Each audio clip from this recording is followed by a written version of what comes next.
అందరికీ నమస్కారం. గత కొన్ని రోజులుగా తెలంగాణలో అధికారంలో ఉన్నటువంటి పార్టీ కావచ్చు, ప్రతిపక్షంలో ఉన్నటువంటి పార్టీ కావచ్చు, ఇరు పార్టీలు కూడా మళ్ళీ తెలుగుదేశం పార్టీ మీద పడి ఏడవడం స్టార్ట్ చేశాయి. కారణం ఏంటయ్యా అనంటే ఇవాల్టి రోజున బ్రహ్మాండంగా సభ్యత్వ నమోదులో తెలుగుదేశం పార్టీ తెలంగాణ ప్రాంతంలో ముందరకు వెళ్తా ఉంది. కార్యకర్తల బేస్ ఉన్నటువంటి పార్టీగా కార్యకర్తలు ఇవాల్టి రోజున ప్రాణం పెట్టి మరీ పార్టీని బతికించుకుంటూ గత ఇన్ని సంవత్సరాలుగా అధికారంలో లేకపోయినా సరే ప్రజల పక్షాన పోరాటం చేస్తూ ముందరికి వెళ్తా ఉన్నాం. కానీ వీళ్ళకి అర్థం కాని విషయం ఏంటి అని అంటే ఈ పార్టీలకు అధికారంలో ఉన్నటువంటి పార్టీ కావచ్చు, ప్రతిపక్షంలో ఉన్నటువంటి పార్టీ కావచ్చు, ఇష్టారీతిన మళ్ళీ తెలుగుదేశం పార్టీ మీద మేము ఏం మాట్లాడినా సరే చెల్లుతుంది అని అనుకుంటున్నారు. మొన్నటికి మొన్న కవిత గారు చంద్రబాబు నాయుడు గారి గురించి ఇష్టారీతిన మాట్లాడారు బీఆర్ఎస్ పార్టీ నుంచి. అలానే పొంగులేటి గారు అమరావతి మీద విషం చిమ్మడం స్టార్ట్ చేశారు. అలానే నిన్నటికి నిన్న కోమటిరెడ్డి రాజగోపాల్ రెడ్డి గారు అసలు ఆయనకి మరి ఆ సలహా ఎవరిచ్చారో ఆ చచ్చు సలహా గాని ఎన్టీఆర్ ఘాట్ గురించి మాట్లాడడం మొదలు పెట్టారు. మీ ఎగ్జిస్టెన్స్ కోసం, మీ పార్టీల మనుగడ కోసం, మీరు సెంటిమెంట్ ను రగల్చాలనుకోవడం కోసం మళ్ళీ తెలుగుదేశం పార్టీ మీద విషయం చిమ్ముతారా? ఏం పార్టీ అనుకుంటున్నారు తెలుగుదేశం పార్టీ? మీలాగా అవకాశవాదంతో పుట్టినటువంటి పార్టీ అనుకుంటున్నారా తెలుగుదేశం పార్టీ? కేవలం ప్రజల కోసం, తెలుగు ప్రజల కోసం పుట్టినటువంటి పార్టీ. ఆ రోజున అన్న నందమూరి తారక రామారావు గారు పార్టీ పెట్టినప్పుడు ఎన్నో విప్లవాత్మకమైనటువంటి మార్పులు తీసుకొచ్చారు. అసలు హైదరాబాద్ నడిబొడ్డున పుట్టినటువంటి పార్టీ. తెలంగాణకి నిజమైన స్వాతంత్రం, పటేల్ పట్వారీ వ్యవస్థ అనేటువంటి దాన్ని నిర్మూలించి నిజమైన స్వాతంత్రం తీసుకొచ్చినటువంటి పార్టీ తెలుగుదేశం పార్టీ. ఆడబిడ్డలకి ఆస్తిలో సగభాగం ఇచ్చినటువంటి పార్టీ తెలుగుదేశం పార్టీ. ఆడబిడ్డల చదువు విషయంలో అత్యంత శ్రద్ధ వహించి ఒక మహిళా యూనివర్సిటీని ఏర్పాటు చేసినటువంటి పార్టీ తెలుగుదేశం పార్టీ. ఆడబిడ్డలు ఖచ్చితంగా వాళ్ళ కాళ్ళ మీద వాళ్ళు నిలబడాలి అనేటువంటి ఒకే ఒక లక్ష్యంతో బ్రహ్మాండమైనటువంటి ఫినాన్షియల్ ఇండిపెండెన్స్ వాళ్ళకి ఇచ్చినటువంటి పార్టీ తెలుగుదేశం పార్టీ. విద్యార్థుల కోసం విప్లవాత్మకమైనటువంటి మార్పులు తీసుకొచ్చాం, రైతుల కోసం తీసుకొచ్చాం. మేం చేసినటువంటి అభివృద్ధి తప్ప తర్వాత వచ్చినటువంటి పార్టీలు ఇవాల్టి వరకు ఒక కన్స్ట్రక్టివ్ వేలో ఏం అభివృద్ధి చేశాయి అని అడిగితే గుండు సున్నా అని చెప్పొచ్చు. 11 సంవత్సరాల తెలంగాణ ప్రస్థానంలో ఇవాల్టి వరకు కూడా ముఖ్యమైనటువంటివి ఏవైతే ఉన్నాయో తెలంగాణ మహిళా కమిషన్ ఫార్మేషన్ కావచ్చు, రైతుల పక్షాన పోరాటం కావచ్చు, విద్యార్థుల పక్షాన పోరాటం కావచ్చు, నిరుద్యోగుల పక్షాన పోరాటం కావచ్చు, ప్రతి ఒక్కటి కూడా తెలుగుదేశం పార్టీ ముందరకు తీసుకెళ్లినటువంటి పోరాటాలే. ఆర్టీసీ ఉద్యోగులు ఆ రోజున సమ్మె చేస్తా ఉంటే వాళ్ళ పక్షాన నిలబడి వాళ్ళ కోసం కొట్లాడినటువంటి పార్టీ తెలుగుదేశం పార్టీ. మరి ఇవాళ ప్రతిపక్షంగా చెప్పుకుంటున్నటువంటి పార్టీ, ఆ రోజున అధికార పక్షంలో ఉన్నటువంటి పార్టీ ఇష్టారీతిన కార్మికుల గురించి కావచ్చు, రైతుల గురించి కావచ్చు, మహిళల గురించి కావచ్చు ఇష్టారీతిన మాట్లాడిన రోజున వాళ్ళ పక్షాన నిలబడి పోరాటం చేసినటువంటి పార్టీ తెలుగుదేశం పార్టీ. నేను లేకపోతే బతకమ్మే లేదు అన్నటువంటి ఒక మహామనిషి, కొన్ని రోజుల పాటు అసలు ప్రజలకు కనబడనటువంటి మనిషి ఇవాళ వచ్చి మళ్ళీ తన ఎగ్జిస్టెన్స్ ని ప్రూవ్ చేసుకోవడం కోసం మళ్ళీ వచ్చి తెలుగుదేశం పార్టీ మీద, చంద్రబాబు నాయుడు గారి మీద మాట్లాడితే మాత్రం ఊరుకునేటువంటి ప్రసక్తి లేదు. ఎందుకు చెప్తున్నామనంటే తెలుగుదేశం పార్టీ తెలంగాణలో అంతర్భాగం. తెలుగుదేశం పార్టీ పుట్టుక హైదరాబాద్ నడిబొడ్డున జరిగింది. ప్రజల కోసం పుట్టినటువంటి పార్టీ మాది. మీలాగా అవకాశం చూసుకొని మాకు ఇవాళ రోజున ఇదేది వర్కౌట్ కావట్లేదు కాబట్టి, మేము ప్రజలకు ఇచ్చినటువంటి హామీలను మేము నెరవేర్చలేకపోతున్నాం కాబట్టి మళ్ళీ సెంటిమెంట్ ని రగిలిస్తే అయిపోతుందేమో అని చెప్పి విగ్రహ రాజకీయాలు చేసేటువంటి పార్టీ తెలుగుదేశం పార్టీ కాదు, ప్రజా రాజకీయాలు చేసేటువంటి పార్టీ తెలుగుదేశం పార్టీ. అరే ఇవాళ రోజున మీరు వచ్చి ఇన్ని రకాలుగా మాట్లాడుతున్నారే, ఒకటే మాట చెప్తున్నాం, దమ్ముంటే ఇవాల్టి రోజున ఇన్ని సంవత్సరాలుగా మేము తెలంగాణ ప్రాంతంలో అధికారంలో లేకపోయినా సరే ఒక్క పిలుపుతో లక్షల మంది కార్యకర్తలు బయటకు వస్తారు తెలుగుదేశం పార్టీ కోసం.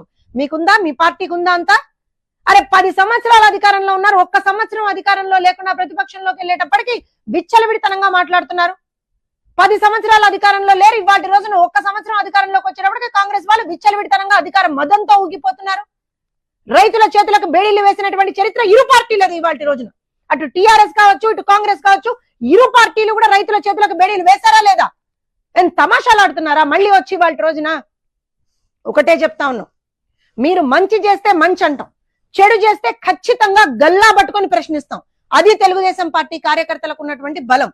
మా బలం, మా బలగం, మా పార్టీ సిద్ధాంతం, మా పార్టీకి ఉన్నటువంటి కార్యకర్తల బలం.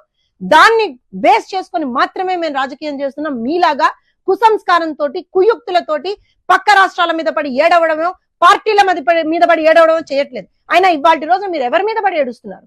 చంద్రబాబు నాయుడు గారి మీద, తెలుగుదేశం పార్టీ మీద, తెలుగు ప్రజల కోసం పుట్టినటువంటి పార్టీ. విజన్ 2047 లో భాగంగా యావత్ ప్రపంచంలో భారతదేశం ఫస్ట్ పొజిషన్ లో ఉండాలని కోరుకుంటున్నటువంటి పార్టీ, దానికి ఒక విజన్ ప్లాన్ వేసినటువంటి పార్టీ తెలుగుదేశం పార్టీ. అందులో ఇరు తెలుగు రాష్ట్రాలు, అటు ఆంధ్రప్రదేశ్ ఇటు తెలంగాణ రెండు కూడా మొదటి 2 స్థానాలు ఇరు తెలుగు రాష్ట్రాలు మాత్రమే సాధించుకోవాలి అనేటువంటి ఒక ఏకైక లక్ష్యంతో పనిచేస్తున్నటువంటి పార్టీ తెలుగుదేశం పార్టీ. మీ కుసంస్కారంతో, మీ కుయుక్తులతోటి, మీ స్వార్థ ప్రయోజనాల కోసం మళ్ళీ సెంటిమెంట్ ని రగిల్చి ఇంకోటి అని మాట్లాడితే మాత్రం ఊరుకునేటువంటి ప్రసక్తి లేదు. అటు బీఆర్ఎస్ సోషల్ మీడియా కార్యకర్తలకైనా సరే, ఇటు కాంగ్రెస్ సోషల్ మీడియా కార్యకర్తలకైనా సరే ఇది హెచ్చరికగానే మీరు భావించండి.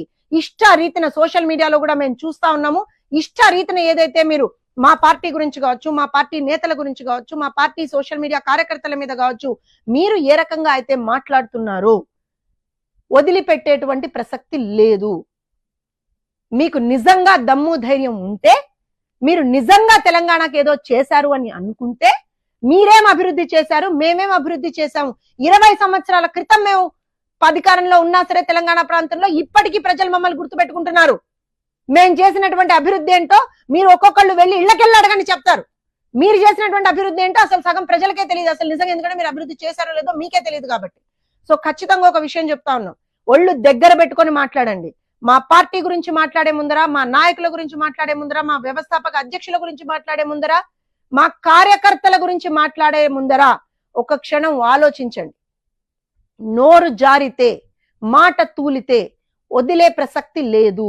కార్యకర్తలే మా బలం, మా బలగం అండ్ ఆల్సో మా విజన్ ఒకటే. తెలంగాణ అభివృద్ధి అనేటువంటిది మా విజన్. అభివృద్ధి చేసింది మేమే ఆ రోజున, మళ్ళీ రాబోయే రోజుల్లో చేయగలిగేది మేమే.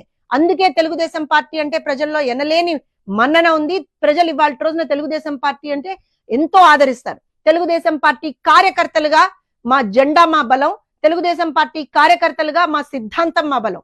ఇవాటి రోజున మేము సభ్యత్వ నమోదులో అత్యధికంగా ముందరికి వెళ్ళగలుగుతున్నాము అని అంటే ప్రజలకి మా మీద ఉన్నటువంటి బలం, మా మీద ఉన్నటువంటి నమ్మకం. దాన్ని చూసి ఓర్వలేక ఎక్కడ మళ్ళీ తెలుగుదేశం పార్టీ బలపడిపోతుందో, ఎక్కడ మళ్ళీ మాకు అడ్డొచ్చేస్తుందో, ఎందుకంటే మీరు చేసేవన్నీ సెంటిమెంట్ రాజకీయాలు, విగ్రహ రాజకీయాలు, కుయుక్తి రాజకీయాలు మాత్రమే. మేం చేసేవి ప్రజా రాజకీయాలు. ప్రజలే మాకు దేవుళ్ళు, సమాజమే దేవాలయం. ఆ కాన్సెప్ట్ తోటి పనిచేసేటువంటి పార్టీగా మేము ఇవాళ రోజున మళ్ళీ ఎక్కడ, ఎందుకంటే సభ్యత్వ నమోదు చాలా బ్రహ్మాండంగా ముందరికి వెళ్తుంది. సో దాన్ని చూసి ఓర్వలేక ఏదైతే మీరు ఇవాళ రోజున మాట్లాడుతున్నారో, ఏదైతే ఈ రోజున చేస్తున్నారో, ఖచ్చితంగా దీని గురించి ఒక్కసారి పునరాలోచించుకోండి అని ఇరు పార్టీలకి చెప్తున్నాం. అటు అధికారంలో ఉన్నటువంటి పార్టీకి, ఇటు ప్రతిపక్షంలో ఉన్నటువంటి పార్టీకి, ఇరువురికి చెప్తున్నాం. మాకు ఎవరు మిత్రులు శత్రువులు ఎవరు లేరు. తెలంగాణకి మంచి చేస్తే మంచి అంటాం, తెలంగాణకి చెడు చేస్తే చెడు అంటాం, అంతే. మాకు ఇంకొక సిద్ధాంతం లేదు, మాకు ఇంకొక అక్కడ ఉన్నటువంటి ఇంకొక ఏమంటారు అంటే కాన్సెప్ట్ ఏమీ లేదు. మీరు మంచి చేస్తే షబ్బాష్ మంచి చేశారంటాం, లేదు మీరు చెడు చేస్తే ఖచ్చితంగా మిమ్మల్ని ఎండగడతాం, కాలర్ పట్టుకుని మరీ అడుగుతాం. ఇది తెలుగుదేశం పార్టీ సిద్ధాంతం. మరొకసారి చెప్తా ఉన్నాం, హెచ్చరికగానే దీన్ని భావించండి. ఎవరైనా సరే మళ్ళీ ఒక్కసారి ఏ రకంగా అయినా సరే తెలుగుదేశం పార్టీని కించపరచడం కానీ, పార్టీ నాయకుల్ని కించపరచడం కానీ, పార్టీ సోషల్ మీడియా కార్యకర్తల మీద ఏ విధమైనటువంటి హెరాస్మెంట్ కానీ చేస్తే మాత్రం ఊరుకునేటువంటి ప్రసక్తి లేదు. ఒళ్ళు దగ్గర పెట్టుకొని మీరు మలగాలని చెప్పి కోరుతా ఉన్నాం.